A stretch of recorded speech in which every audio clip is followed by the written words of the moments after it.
Bom dia, meus amados irmãos. A graça e a paz do Senhor Jesus. Louvado seja sempre o nome do Senhor. Estamos todos apreensivos com os nossos dias. Eu creio que estamos todos esperando para ver o que vai acontecer. E nesse momento de lutas, um dos problemas que vem preocupando muitas pessoas é a possibilidade de estarmos vivenciando já no futuro próximo dias de perseguição. Isso é possível? Mas é claro que é possível. É possível porque a palavra do Senhor nos diz que, estando no mundo, essa é a realidade. O Senhor Jesus, em João 16,33, disse: No mundo passais por aflições, mas tende bom ânimo, eu venci o mundo. Ou seja, de fato ele já antecipou para os discípulos que, numa vez que eles não pertenciam ao mundo, viver no mundo significava passar por lutas, angústias, tribulações, mas que não eram novidades. Porque veja, Salmo 17, versículo 10, até o versículo 15, nós encontramos Davi, muitos anos antes, mais ou menos 1000 anos, vivenciando também perseguição e tribulação. Diz assim Davi: insensíveis cerram o coração, falam com lábios insolentes. Andam agora cercando os nossos passos e fixam em nós os olhos para nos deitar por terra. Parecem-se com o leão, ávido por sua presa, ou o leãozinho que espreita de emboscada. Levanta-te, Senhor, defronta-os, arrasa-os, livra do ímpio a minha alma com a tua espada.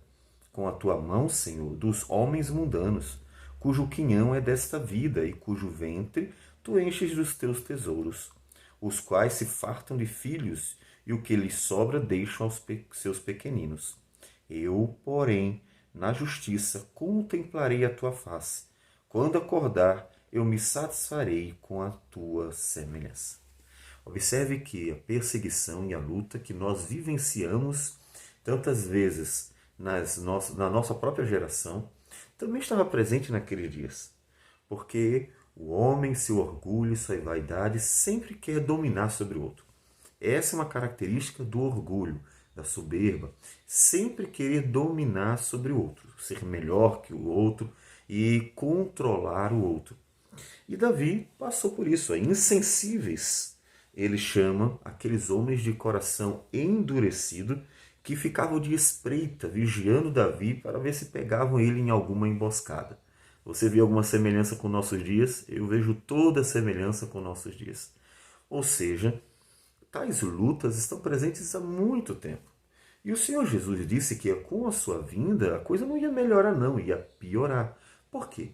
Porque a salvação consumada, então, identificaria com mais precisão os filhos dele, aqueles que teriam o Espírito de Deus, aqueles que viveriam para a glória de Deus.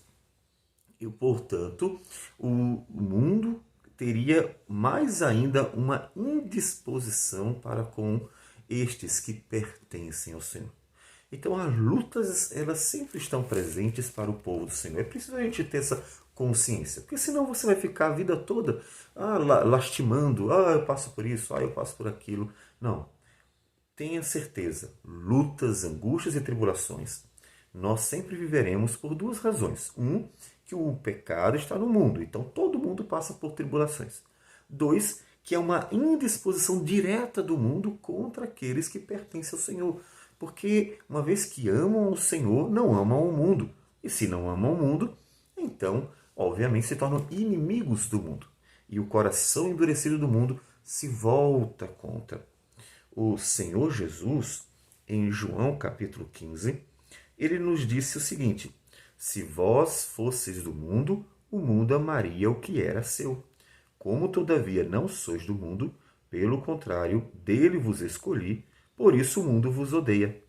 Lembrai-vos da palavra que eu vos disse: não é o servo maior do que seu senhor. Se me perseguiram a mim, também perseguirão a vós outros. Se guardaram a minha palavra, também guardarão a vossa. Portanto, veja que Jesus já antecipou que eles iam passar para o conforto deles, a fim de que eles estivessem preparados para a luta. Você está preparado para a luta? Você está preparado para dias que virão? Nós temos orado por anos pedindo que Deus purificasse a sua igreja. E agora chegou o momento. Esse é o momento em que nós vamos ver quem são os verdadeiros cristãos, pelo menos em grande parte, e os que não. Aqueles que desistem com facilidade, aqueles que abandonam com facilidade, aqueles que vão se unir a propostas malignas. Então, nesse momento, a gente vai percebendo aqueles que perseveram e aqueles que não. Aqueles que fazem a igreja apenas uma instituição política e apenas vivem em torno de uma mera administração, e aqueles que entendem que o reino de Deus é muito maior que isso e que de fato devem perseverar em andar com o Senhor. Por quê? Porque em qualquer momento nós podemos vivenciar uma perseguição que impossibilite-nos de viver toda essa estrutura, inclusive exagerada, que nós temos hoje dentro das denominações. E isso mostra quem são de fato aqueles que estão focando em Cristo, fitando os olhos. Essas lutas, elas têm seus benefícios. Essas lutas revelam aqueles que amam o Senhor. Portanto, não olhe para isso como algo completamente ruim. Porque no final das contas, isso ajuda a peneirar, a purificar. Está tudo tão inchado, né? As pessoas estão tão preocupadas em dar número às suas denominações para alimentar a vaidade e dizer somos a maior denominação do mundo. As pessoas estão tão preocupadas com coisas fúteis que não percebem às vezes que a igreja às vezes está inchada, cheia de gente aparente, mas não está cheia de cristão que ame o Senhor, que ame a igreja, que ande humildemente, que esteja realmente ligada a Cristo e não apenas a meras tradições bobas. Portanto, até a perseguição tem o seu proveito, porque ajuda a purificar. Observe que é na luta, na angústia, que você está sendo desafiado a mostrar que ama mais a Deus do que a si mesmo.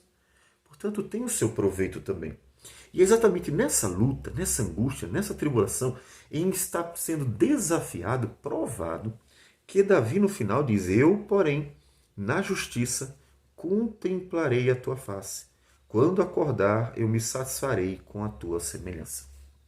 Veja que é na luta que se manifesta a perseverança dele. Os salmos de Davi, em grande medida, apontam para Cristo. Nós podemos ver na vida de Davi, inclusive, uma tipologia da vida de Cristo, o sofrimento e tudo aquilo que ele passou por ser o escolhido de Deus. Saul persegue porque Davi era o escolhido de Deus. E tudo isso vai nos remeter ao sofrimento de Cristo, ao fato de Cristo ser ungido, a tudo aquilo que ele passou. Não seria diferente. Portanto, dá para ver nos salmos de Davi muito do que Jesus passou por nós. Portanto, Jesus também sofreu aquilo que Davi sofreu, claro que numa proporção, numa medida singular, porque sendo ele justo, puro, ele estava ali sofrendo demasiadamente aquilo que ele nunca fez. E isso tudo por nós. Portanto, olha para Cristo. Olha só para Cristo. De forma que você possa, nesses momentos difíceis, perseverar em Cristo, lembrando que Ele também passou e passou por nós. E agora nós devemos nos unindo a Ele pela fé, andar nele também nesses momentos. Nesses momentos, você é desafiado a mostrar que ama o Senhor mais que tudo, para que Deus seja glorificado na alegria e na tristeza, na saúde e na doença, nos momentos bons e ruins da vida. Portanto, é agora que você mostra o quanto você realmente está olhando para Jesus e só para Jesus. Vamos orar ao Senhor. Senhor, muito obrigado por tudo, inclusive pela oportunidade de vivermos um cristianismo melhor, mais puro, mais limpo, um cristianismo onde Cristo seja o centro e não o homem. Que o Senhor nos ajude a perseverar, para que teu nome seja glorificado em nossas vidas nesses momentos difíceis. Receba a nossa oração e abençoe-nos em nome de Jesus. Amém, Senhor. Que Deus abençoe a todos e um bom dia.